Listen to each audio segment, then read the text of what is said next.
안녕하십니까, 이진우입니다. 크리스마스 연말 연시 앞두고 선물 구입 많이들 하실 텐데 누군가를 위해서 선물 고를 때 참 어렵죠. 어떤 걸 좋아할지 잘 모르겠는데 그냥 넘어가자니 또 섭섭할 것도 같고 어느 정도 가격대가 적당한지도 잘 모르겠고 이렇게 시간과 비용을 많이 써서 고민해야 되는데 또 그렇게 마련한 선물을 다 반기는 것도 아니라서 고민입니다. 이 때문에 경제학자들은 선물이라는 게 참 비효율적인 것이다 라는 주장을 하기도 하는데요. 오늘 공부왕 이종훈 시간에는 경제학이 보는 선물에 대한 이야기 들어보겠습니다. 요즘 일본에서는 건강수명 연장주택이라는 스마트하우스가 판매되고 있답니다. 누구나 건강하게 오래 살고 싶지만 그 집에 살면 건강해질까? 그건 잘 모르겠는데 이런 집이 기술적으로 어떻게 가능한 건지 궁금하시죠? 또 프랑스 같은 나라에서는 플라스틱 용기 사용을 줄이기 위해서 고체 화장품이 요즘 뜨고 있답니다. 오늘 트렌드 리포트 시간에는 이런저런 해외 소비 리포트, 소비 트렌드에 대해서 들어보겠습니다. 손에 잡히는 경제 플러스 광고 듣고 시작합니다. 크리스마스 시즌은 1년 중에 소비가 제일 많은 시기입니다. 이 때문에 선물 소비와 관련한 크리스마스 경제학에서도 많은 관심을 갖는 주제인데요. 오늘 공부하기 좋은 시간에 크리스마스 선물을 경제학적으로 분석을 좀 해보겠습니다. 이종훈 작가님 어서 오세요. 안녕하세요.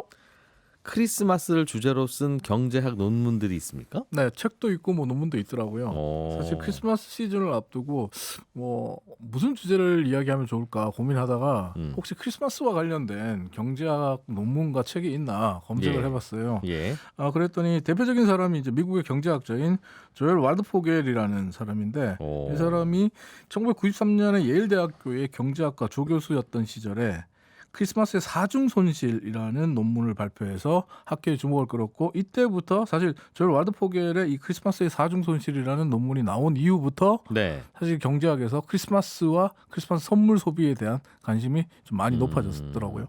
사중손실이 뭐예요? 사중손실이 이제 영어로 하면 데드웨이트 로스라고 하는데 데드웨이트 로스라는 게 이제 재화나 서비스의 균형이 경제학에서는 파레토 파적을 중요하게 최적을 중요하게 생각하잖아요. 파레토 최적이 돼야 되는데 그렇지 않는 상태가 됐을 때 발생하게 되는 경제적 효용의 순손실이라고 사전적 의미로 그렇게 정의가 되어 있습니다. 설명 들어도 무슨 말인지 모르겠네요. 초과 부담이나 후생 손실이라는 단어 아시죠?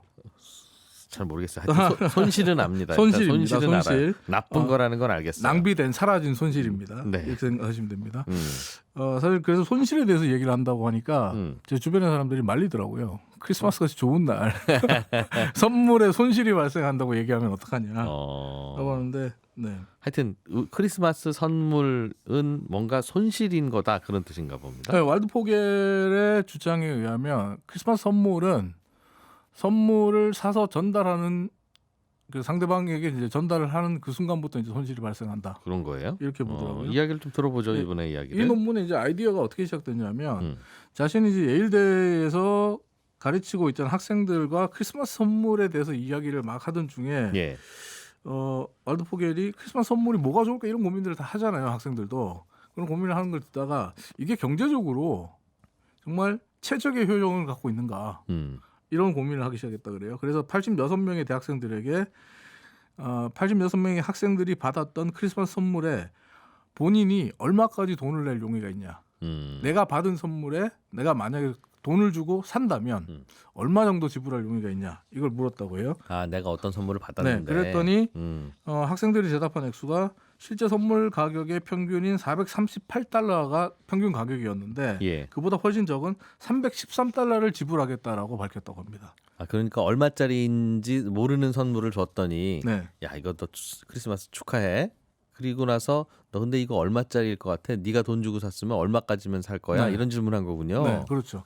학생들이 자신을 받은 선물의 가치를 어떻게 보면 실제 가격보다 30% 정도 낮게 평가를 한다는 건데 우리 입장에서 본다면 예를 들면 이렇게 된 거죠. 10만 원짜리 선물을 누군가 저한테 줬어요. 근데 제가 느끼는 이 선물의 경제적 효용 가치는 7만 원이다. 보통은 그렇다. 이렇게 얘기하는 거죠. 이후에 이제 왈드포겔이 다소 복잡한 미시 경제학적 분석을 합니다. 경제학과 박사 교수답게. 그래서 크리스마스 선물을 주고받음으로써 약 10%에서 25% 가량의 가치 파괴가 발생하는 것을 피할 수 없다. 결론에 도달해요. 보통 선물은 주는 사람이 10만 원 주고 샀으면 네. 받는 사람은 그 효용을 대개 한 7, 8만 원 정도 그렇죠. 느끼고 만다는 네. 거군요. 그러니까 선물을 받는 사람들이 평가하는 선물의 가치는 선물을 준 사람이 쓴 돈에 못 미친다. 이해는 될 것 이게 같아요. 결론이에요. 내가 스스로 내 돈 10만 원을 가지고 가서 쇼핑을 했으면 10만 원 가치 이상 된다 싶은 걸 샀을 거 아니겠습니까? 근데 그건 내가 내 생각인 거고 그렇죠. 남이 내 생각을 대신해 줄 수는 없으니 네. 남이야 그게 한 10만 원 가치 되는 거라고 생각하지만 나한테는 아니다. 나는 그 받아보니까 말이네요. 이거 한 7만 원이나 8만 원 정도 주고 샀겠네. 이 생각이 든다는 거죠. 그런 거겠죠. 근데 이제 당시 크리스마스 시즌에 93년에 이제 크리스마스 시즌에 미국의 소비 지출 규모가 크리스마스 시즌의 소비 지출 규모가 약 400억 달러였다 그래요. 크리스마스 시즌에 400억 달러가 나가는데 왈드 포겔의 주장대로 하면 선물을 주고받으면서 생기는 후생 손실이 40억에서 130억 달러가 되는 거예요. 보통 한 20-30%가 손실이라고 하니. 네. 예. 그러니까 130억 달러가 공중으로 사라진다는 거죠. 그리고 나서 이제 왈드 포겔이 자신의 연구를 2009년에 아예 책으로 더 발전시켜서 발표를 하는데 책 제목이 스크루지 믹스입니다. 찰스 디킨스의 스크루지 동화 스크루지 이야기를 빗대서 스크루지 믹스라고 거기에 이코노믹스라는 말을 합성한 말이군요. 책의 부제가 재밌어요. 왜 명절 선물을 사면 안 되는가? 이 책에서는 이제 미국인들이 한 해 선물에 쓰는 비용이 700억 달러인데 이 700억 달러 중에 증발되는 가치, 증발되는 만족이 140억 달러 이런다는 거예요. 그러니까 한 해 미국인들이 140억 달러를 공중으로 날려버린다는 거예요. 차라리 이 가치를 돈으로 환산해서 돈으로 직접 쓰는 게 더 훨씬 더 좋다라고 이야기를 하고 또 하나 이제 왈드 포겔이 주목하는 부분이 시간 손실도 있다라고 주장을 합니다. 우리가 선물을 사려면 선물을 사러 가야 되잖아요. 쇼핑을 해야 되잖아요. 근데 이제 왈드 포겔에 따르면 미국인들이 크리스마스 선물을 위해서 쓰는 시간, 즉 쇼핑하는 시간, 그리고 쇼핑하기 위해서 이동하는 시간, 주차장을 찾기 위해서 주차할 곳을 찾기 위해서 이동하는 주차 시간 등을 다 더하면 미국인들이 쓰는 크리스마스 시즌에 쓰는 그러니까 시간을 다 더하면 28억 시간이 된다고 그래요. 그게 도대체 뭐 하는 짓들입니까 이게? 그러니까 이 시간이 나는 쇼핑이 너무 좋아, 너무 즐거워 그러면 이 시간이 즐거움이 된다면 괜찮겠죠. 와이낫 뭐가 문제겠어요. 근데 이 시간이 너무 귀찮고 힘든 시간이라면 이 또한 사회적, 경제적 엄청난 손실이라는 거죠. 그렇겠어요. 그 과정에서 뭐 휘발유도 쓰고 자동차도 쓰고 하니까 경제적으로야 뭔가 뭐 경제 성장이 되기야 되겠으나. 그렇게 만족스럽지 않은 비용을 쓴다는 건 그러니까 개개인이 볼 때는 비용과 시간이 공중으로 증발돼 버린다. 그러니까 이게 꼭 크리스마스 선물뿐만 아니라 듣다 보면 그래서 이제 좌파와 우파가 경제학에 있잖아요.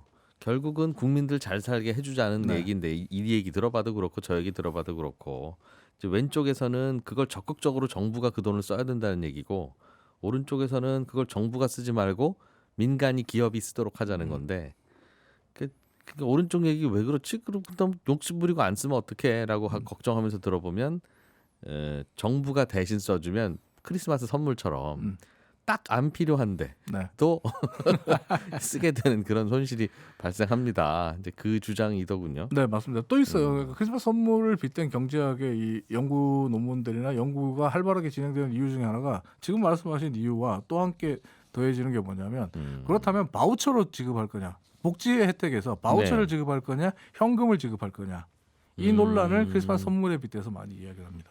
그렇겠죠.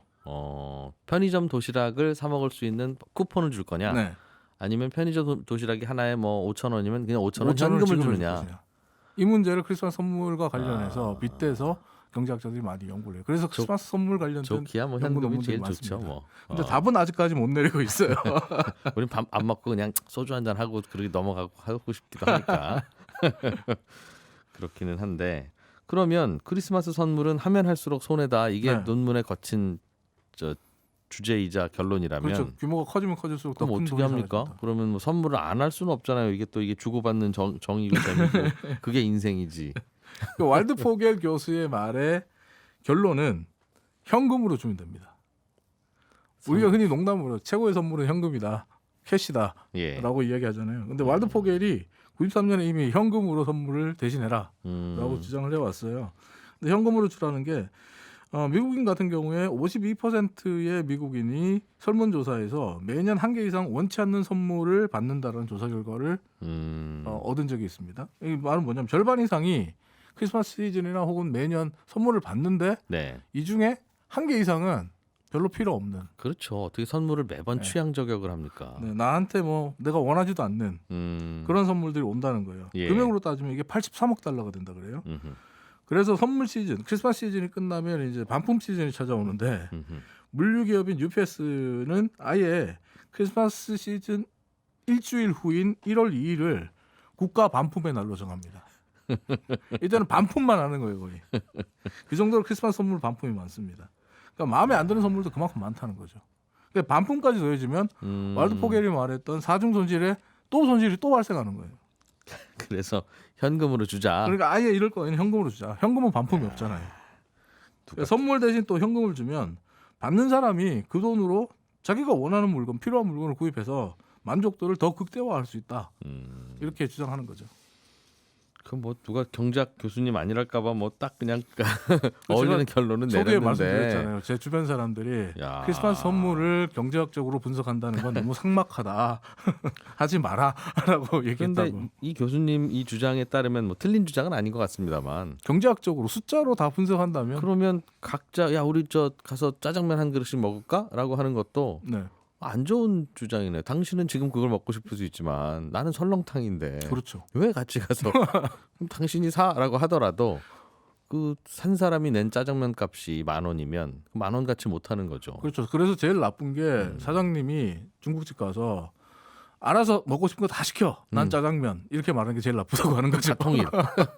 알아서 먹으라고 했어요 분명히. 그러니까 이게 그래서 효율적으로 하려면 그냥 현금으로 주고받아라. 네. 더 좋은 건 안 주고받는 거다. 안 주고 받는 것, 현금으로 주는 것 이것이 최고다라고 주장하는 거죠. 그렇군요. 좀 삭막한 것 같다는 생각은 듭니다. 네. 예. 근데 이제 사실 이 주장은 왈드 포겔도 아마 제가 생각할 땐 크리스마스 선물 할 거예요. 근데 선물이라는 게 네. 단지 A가 B에게 뭔가를 주는 거 그게 아니잖아요. 그렇죠. 그러니까 이게 경제학적인 분석을 하게 되면 선물이라는 게 재화의 이동, 네. 부의 가치의 이동 뭐 이렇게 볼 수 있는 거잖아요. 예. A에서 B로 이동하는 거죠. 그러니까. 음. 근데 이제 경제학적인 측면에서 본다면 그렇게 선물을 정의할 수 있겠지만 선물의 목적이라는 게 단순히 예. 부를 이전시키는 가치를 재화를 이동시키는 게 아니기 그렇죠. 때문이라고 볼 수 있는데 여기에 대해서 이제 댄 에리얼리 듀크대 심리학과 교수가 이런 이야기를 합니다. 선물은 경제학적으로 볼 때는 비효율적인 게 맞다.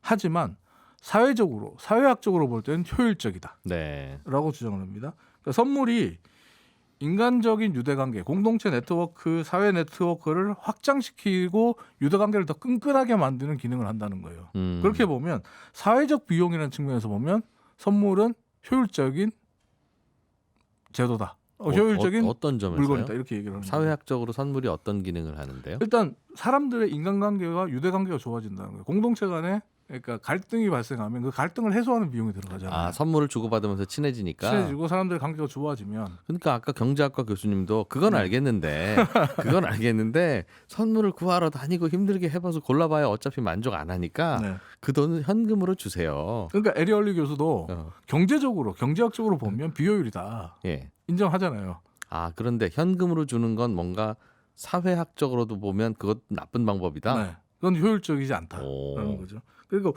맨큐의 경제학이라는 책 있죠. 예. 맨큐의 경제학의 책으로 유명한 그레고리 맨큐 하버드대 경제학과 교수 같은 경우는 선물의 경제적 의미는 정보의 비대칭성을 해소하는 일종의 신호 보내기다. 이런 해석을 합니다. 무슨 말이죠? 예를 들면 이제 연인 관계에서 맨큐의 맨큐 교수가 얘기하는 바에 의하면 연인 관계에서 남자나 여자나 상대방이 나를 얼마나 사랑하는지 알고 싶어 합니다. 알고 싶어 하죠. 예? 예. 이에 대한 정확한 정보는 상대방이 갖고 있잖아요. 그렇죠. 나는 없잖아요. 저 마음 속으로 못 들어가 보죠. 이런 상황에서 상대방에게 선물을 하게 되면 내가 당신을 사랑해요라는 당신에게 호감이 있어요라는 신호를 보내준다는 거죠. 아, 그 선물이 일종의 뭐든 간에 선물이 신호 역할을 해준다는 거죠. 그리고 선물을 내가 골랐다는 그 행위부터가 그 사람에게 관심이 있다는 것을 보내는 신호기 때문에 이게 신호가 되는 것은 선물이라는 게 그 자체의 그 재화적 가치보다 선물을 고르기 위해서 선물을 생각하고 야, 쇼핑하러 가서 고르고 이러는데 그게 내 돈도 취향이 들지만 아니더라도. 물론 시간과 노력이 필요하다는 거죠. 현금으로 할 수 없는 선물의 기능이 바로 여기에 있다. 이게 이제 맨큐 교수가 주장하는 거고 몇몇 경제학자들은 너무 비싼 선물은 연애 초기에는 하면 안 된다 이런 얘기도 하던데 그건 나중에 말씀드릴게요. 예? 알겠습니다. 아 그거는 왜 그러냐면 네. 처음에 예. 너무 비싼 선물을 하게 되면 점점 갈수록 부담스러운 신호가 전달된다는 거예요. 오히려 받는 사람이 예. 이런 것까지 고려해야 되기 때문에 그래서 연인 관계에서 선물, 혹은 처음 시작하는 연인 관계의 선물은 정말 돈뿐만 아니라 시간과 노력이 정말 많이 필요하다고 합니다. 저도 가끔 그런 비슷한 생각한 적이 있어요. 그러니까 아주 비싼 화장품, 네, 뭐 수십만 원도 하더군요. 네. 수백만 원도 하는 게 그렇습니까? 네. 대단합니다. 아무튼 그거 그냥 얼굴에서 바르면 금방 없어지는 네. 건데 그거를 왜 선물을 하고 왜 원할까를 생각해 본 적이 있어요. 네. 그랬더니 이제 남자들끼리 모여서 이제 하는 얘기죠. 남자들이 보기에는 매우 가치 없는 건데 네. 그럼에도 불구하고 이 여성을 위해서는 할 수 있다. 네. 그 쓸모없는 소비, 정말 참을 수 없는 비효율, 이거를 감당할 수 있다는 건 그분이 그분을 사랑한다는 뜻이다. 나는 그만큼 당신을 사랑하지 사랑한다. 않으면 도저히 할 수 없는 소비이기 때문에 네. 예를 들면 다이아몬드를 선물한다든가 그런 게 야, 이건 뭐 거기에 대해서 에리얼리 교수는 그렇다는 얘기죠. 방금 이야기했던 화장품과 비슷한 사례가 될 수 있는데 에리얼리 교수는 이렇게 이야기를 합니다. 화장품이나 꽃이나 초콜릿이나 커피 같이 금방 사라질 물건보다는 네. 오래 두고 쓸 수 있는 물건이 좋다. 이런 이야기를 그렇겠죠. 합니다. 그러니까 선물을 고를 때는 그 물건을 사용할 때마다 선물을 해준 사람을 떠올릴 수 있기 때문에 예를 들면 커피를 좋아하는 사람에게는 커피를 선물하지 말고 커피잔을 선물해라. 오래오래 예. 보니까 생각나니까 네. 좋은 커피잔을 선물하는 게 더 낫다. 이렇게 주장을 하고요. 또 이제 스탠퍼드 대에서도 이제 프랜시스 플린이라는 경영대학원 교수 그리고 또 프란체스카 지노 하버드대 경영학과 교수가 똑같이 이제 공동으로 연구를 했는데 선물의 이제 소위 비효율성을 예. 최소화하는 방법에 대해서 연구를 했더니 뭐 갖고 싶은지 물어보라고 그러죠. 그렇죠. 야, 받고 싶은 게 뭐냐고 물어보라. 이게 결론이에요. 그러면 이 물어보는 행동이 우리가 어떤 생각할 때는 좀 예의가 없다라고 볼 수도 있는데 아니 물어보면서 그러면 가격대도 알려줬으면 좋겠어요. 근데 이 플린 교수랑 진호 교수의 연구 결과에 따르면 받고 싶어하는 선물을 묻는 행위, 이 행동이 사려 깊은 모습으로 상대방에게 인식될 수 있다고 합니다. 그렇긴 하겠네요. 그러니까 경영대 교수, MBA 교수들과 그 다음에 경제학과 교수들이 선물을 어떻게 해야 선물에 갖고 있는 이 비효율성을 줄일지 참 연구를 많이 합니다. 근데 전체적으로 다 교수님들 본인 생각 아닙니까? 좀 네? 전에 말씀하신 프랜시스 교수님은 네. 본인이 선물 받을 때는 누가 물어봐줬으면 좋은 거고 그 위에 교수님은 커피잔 선물하는 게 더 좋았던 거고 선물 받았던 게. 참고로 우리 같은 경우에 이제 선물과 관련된 논문을 찾아보니까 2006년에 삼성경제연구소가 발간한 보고서가 있더라고요. 예. 우리는 왜 선물을 주고받는가라는 선물 교환 문화, 한국의 선물 교환 문화를 분석한 보고서인데 이 보고서를 보니까 우리나라 사람들이 외국에 비해서 선물을 좀 더 빈번하게 주고받는다 그래요. 그래요? 네. 그리고 뇌물성의 선물에 대해서 받아들이는데 좀 더 넓다 그래요. 이거는 사실상 뇌물 아닌가라고 예. 하더라도 그냥 성이니까 받자 이렇게. 예. 그리고 이제 직급이 높은 고위 관리직일수록 고가의 선물에 굉장히 호의적이고 열린 마음을 갖고 있다. 그렇겠죠. 이게 당신이 처음이 아니야. 지금 이 500만 원짜리 가방을 그리고 나는 세 번째 받네. 한국에서는 이런. 이 특히 고위직 혹은 돈 많은 사람들은 사실은 어떻게 보면 선물을 자신의 파워를 보여주는 상징물로 생각한다 그러네. 그렇게 삼성경제연구소가 보고서에서 이야기를 하고 있습니다. 요즘은 안 그렇겠죠? 2006년 보고서. 네, 2006년 보고서입니다. 하여간 그래서 선물을 뭘로 할지에 대한 고민이 다들 있으니까 네. 고민하다가 결국 나온 게 백화점 상품권 같은 거 아닙니까? 네, 맞습니다. 선물 같기도 하고 현금 같기도 한. 네. 뭐 그냥 그걸로 그럼 서로 합의 보는 건 어떻습니까? 2010년에 한국유통학회가 그와 비슷한 논문을 발표했더라고요. 선물로서의 현금과 상품권이 소비자의 상품 선택과 소비 경험에 미치는 영향이라는 제목의 논문인데 선물로서의 만족도는 현금이 백화점 상품권보다 높다 그래요. 예. 현금을 더 선호한다는 거죠.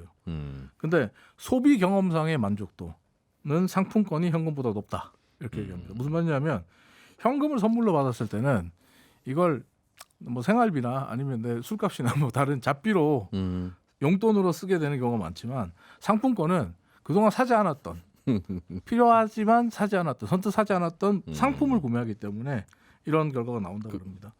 상품권의 단점은 앞서 말했던 선물의 순기능, 인간적 유대관계, 사회적 네트워크를 확장하는 기능이 없다는 것도 내 좀 취향을 단점입니다. 그렇게 몰라?부터 시작해서 상품권을 고를 때 고민하진 않잖아요.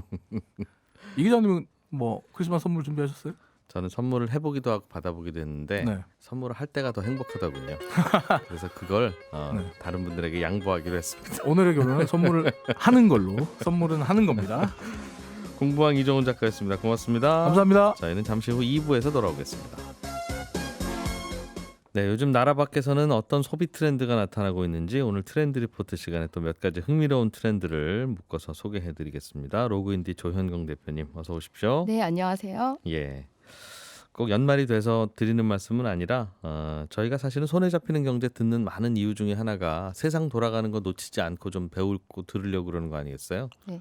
그래서 조 대표님이 항상 가져오시는 이 해외 트렌드가 비싼 지식 같은 느낌이 들어서 아, 감사합니다. 안 그러면 해외 나가봐야 되는데 네. 늘 감사드립니다. 예. 일본의 트렌드를 갖고 오셨네요. 오늘은. 네, 건강 수명 연장 주택. 이 말이 좀 어려운데요. 예.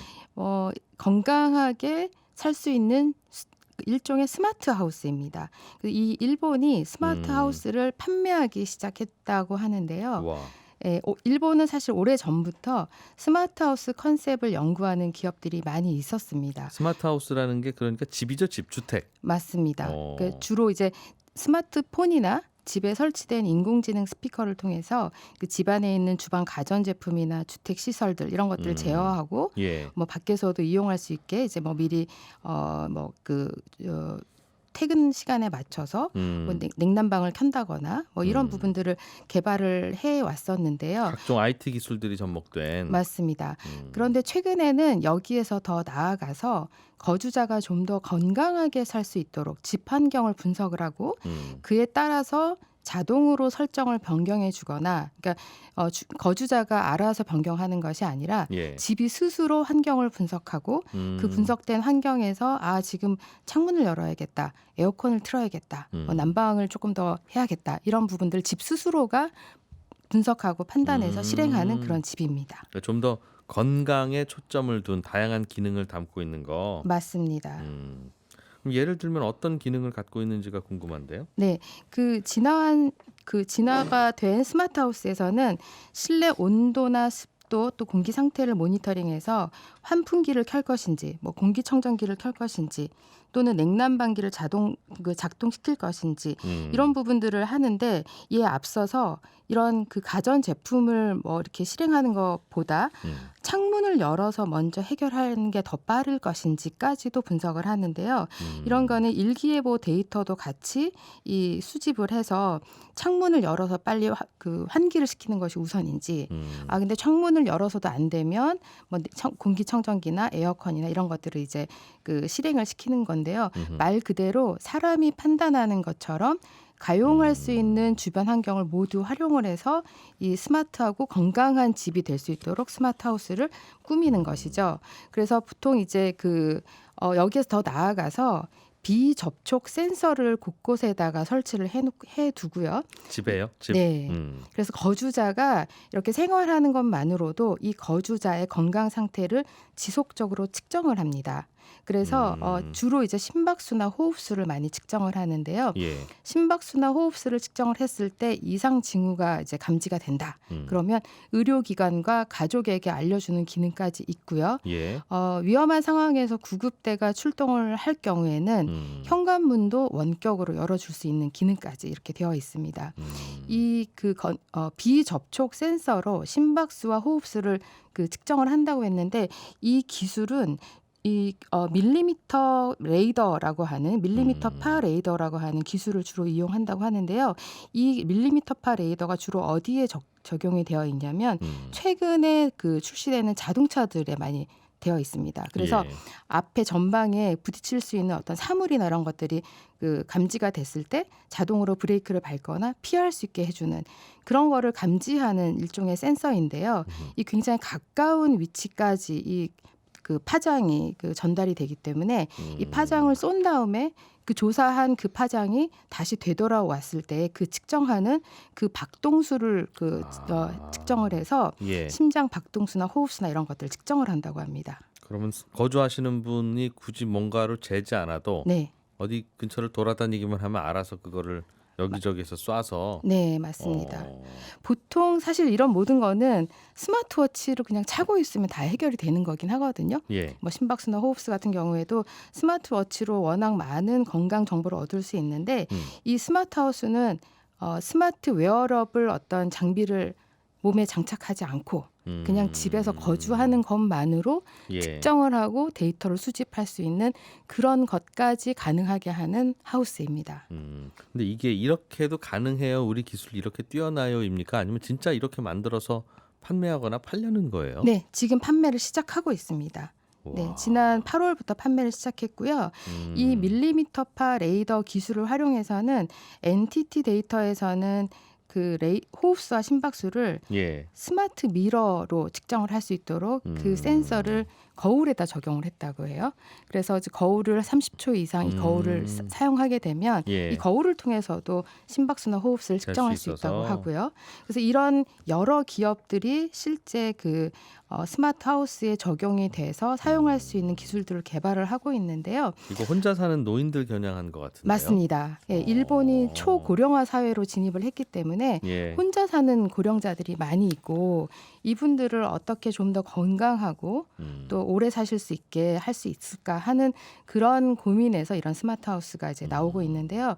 최근에는 이게 식사 시간 전이라 좀 죄송스럽긴 한데 화장실 변기에도 이 스마트 기술이 적용이 되었습니다. 거기서 뭐 소변 대변을 분석한다는 거겠죠? 맞습니다. 그래서 거주자가 이 화장실을 사용을 할 때 네. 대변의 모양이나 상태, 크기 이런 것들을 실제 이제 그 용변을 보기 위해서 앉으면 그 LED 카메라가 네. 이 변을 이제 촬영을 하는 겁니다. 이야. 그래서 이 변의 모양을 7가지로 분류를 한다고 하는데요. 이 7가지의 분류 기준은 국제적으로도 그 분류되는 브리스톨 스케일이라고 하는 그 분류 기준에 맞춰서 예. 전문가의 감수를 받아서 이 변 상태만으로도 이분이 지금 어떤 건강 상태인지 측정할 수 있고요. 오늘의 건강 평점 몇 점? 이렇게? 맞습니다. 네.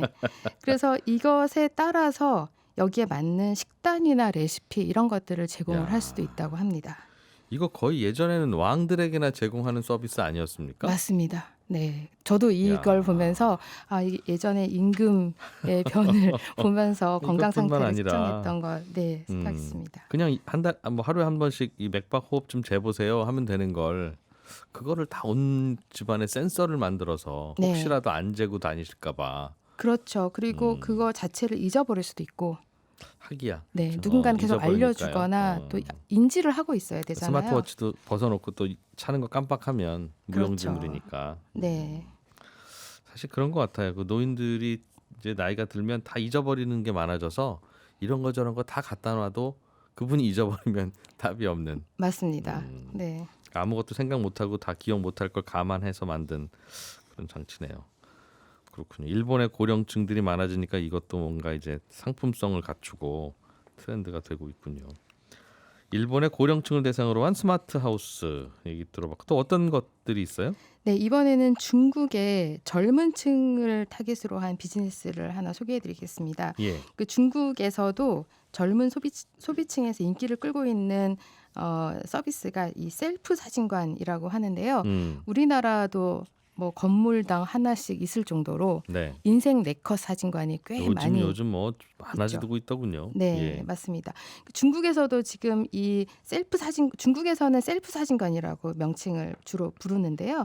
이 우리나라의 인생 네컷과 비슷한 컨셉이긴 한데요. 조금 다른 게 인생 네컷과 비슷한 사진관부터 여러 가지 의상을 갈아입으면서 사진을 찍을 수 있는 패션 사진관, 그리고 반려동물을 예쁘게 촬영할 수 있고 또 반려동물과 함께 촬영할 수 있는 반려동물 사진관. 음흠. 그리고 이런 사진관에 가서 사진만 찍는 것이 아니라 게임도 하고 뭔가 음식도 먹고 할 수 있도록 게임방과 카페를 결합한 사진관 이렇게 그 종류가 좀 다양하게 확장돼서 지금 등장하고 있습니다.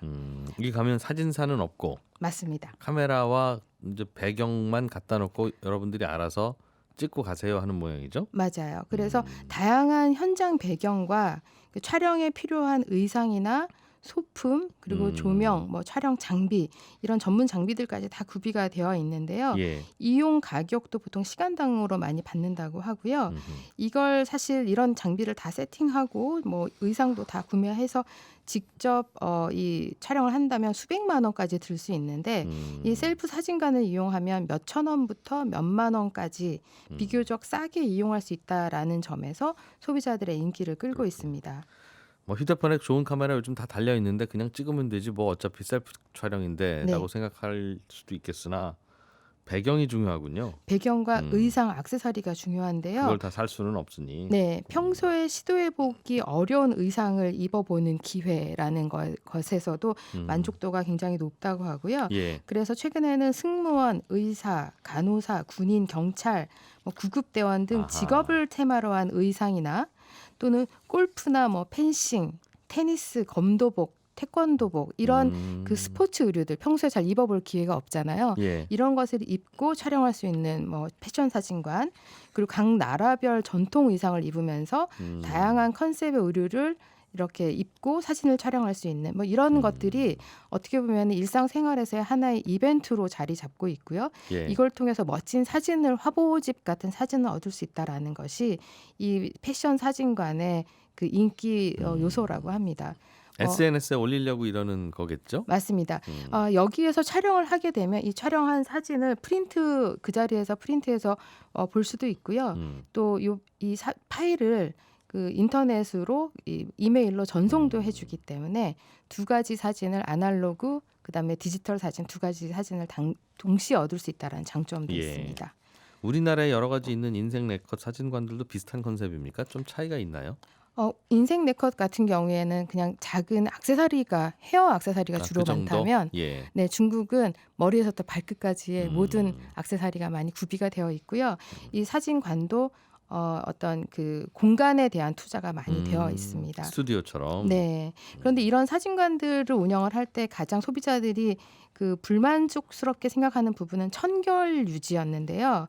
그래서 새로 등장하는 그 사진관들은 어떻게 한번 사용하고 나면 어떻게 청결을 유지하는지 어떻게 세탁을 하고 소독을 하는지 이런 부분들을 여러 가지 스타일러스와 같은 그런 장비들을 두고 한번 사용한 거는 반드시 소독한다. 이런 것들을 보여주면서 어떤 서비스에 대한 그 소비자 만족을 유지할 수 있도록 이렇게 노력하고 있다고 합니다. 그렇군요.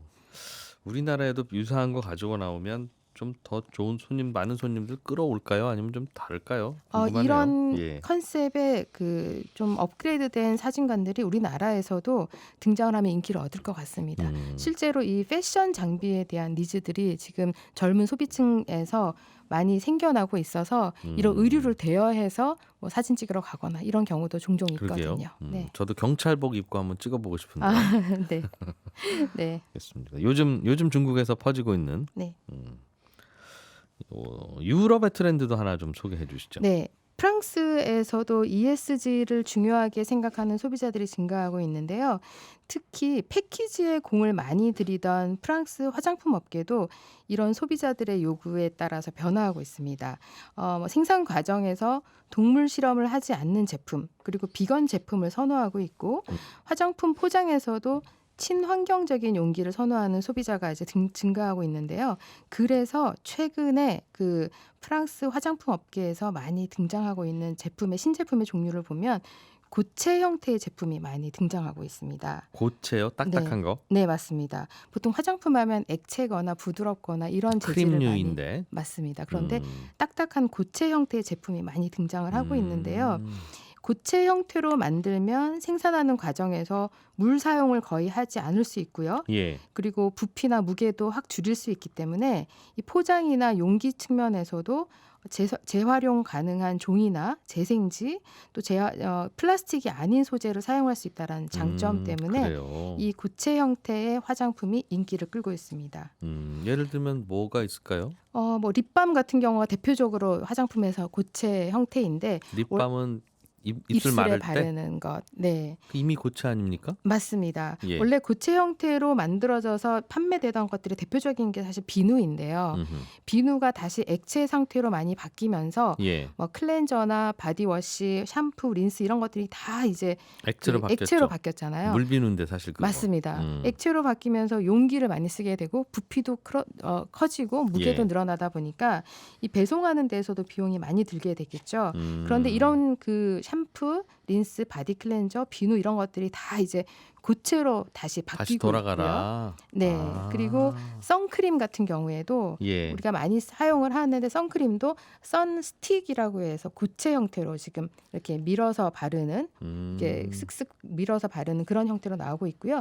치약도 고체 치약으로 해서 알갱이로 되어 있어서 그걸 입에 하나를 넣고 씹으면 그게 거품이 돼서 치약으로 바뀝니다. 그러면 거기다 이제 칫솔만 네. 집어넣어서 쓰는 거예요? 맞습니다. 아, 치약까지. 네, 치약까지 그렇게 나오고 있고요. 향수도 고체 향수로 지금 이제 많이 등장을 하고 있고요. 고체 향수는 어떻게 입에다 고체 향- 머금어요? 아니면 뭐 귀에다 하나 넣고 다녀요? 고체 향수도 바르는 겁니다. 우리가 이제 립밤 같은 거 비누처럼 보면은 생긴 거를. 네, 맞습니다. 비누 스틱처럼 생긴 것을 몸에다가 이렇게 바르면 체온에 의해서 이렇게 살짝 녹아서 향이 유지되게 하는 그런 제품들이 간혹 있긴 있었는데 네. 이게 점점 더 바디 로션, 음. 뭐 바디 크림 이런 것들도 고체로 되어 있어서 예. 피부의 온도랑 맞닿았을 때 체온에 의해서 녹아서 그 형질 자체가 이제 그 로션처럼 변하도록 오일 성분이 좀 녹도록 하는 이런 형식으로 모든 형태가 고체로 만드는 것이 이 프랑스 화장품 업계에서의 하나의 트렌드로 지금 자리 잡고 있어서요. 그 뭐 이 색조 화장품 같은 경우에도 이렇게 그 고체로 펜슬 형태로 많이 나오고 있고요. 다시. 네, 그래서 화장품 업계에서 이게 고체로만 바꿔도 플라스틱 용기를 사용하지 않거나 종이로 포장을 할 수 있거나 하는 방식으로 이 포장 용기에서 예. 친환경으로 바뀔 수 있는 그런 변화시킬 수 있는 개선점이 요인이 있다. 많다고 합니다. 원래 비누를 우리 쓰다가 샴푸나 물비누로 바꾼 이유가 그게 뭐 특별히 편해서가 아니라 네. 비누는 한 번 사면 오래 쓰잖아요. 너무너무 오래. 네, 맞습니다. 그러다 보니 이거 뭐 비누 샴푸 파는 업체들이 살아날 수가 없으니까 그냥 부피 키운 걸로 해서 한 번에 그냥 많이 쓰고 그런 걸로 바꿨었던 건데 다시 돌아오면서 돌아오는 명분은 친환경이군요. 맞습니다. 실제 그 물 샴푸의 경우에는 약 800억 개가 전 세계에서 이제 생산이 되고 있는데 예. 그 중에 재활용되는 제품 용기는 10%도 채 안 된다고 합니다. 굳이 왜 물로 만들어서 또 용기에 담냐? 네, 그렇습니다. 그래서 이 플라스틱을 안 쓰는 제로 플라스틱으로 하려면 이런 세제부터 고체로 또 화장품부터 고체로 바꾸는 것을 예. 해보자라고 하는 게 이제 프랑스 뷰티 업계의 움직임이라고 합니다. 얼마 전에도 대형마트에 비누를 사러 갔더니 비누가 종류가 딱 2개 있더군요. 와, 다 사라졌구나 싶었는데 네, 다시 부활하나 봅니다. 로그인디 조현경 대표였습니다. 고맙습니다. 네, 고맙습니다. 예, 저는 내일 아침 8시 30분 손에 잡히는 경제에서 인사드리겠습니다. 이진우였습니다. 고맙습니다.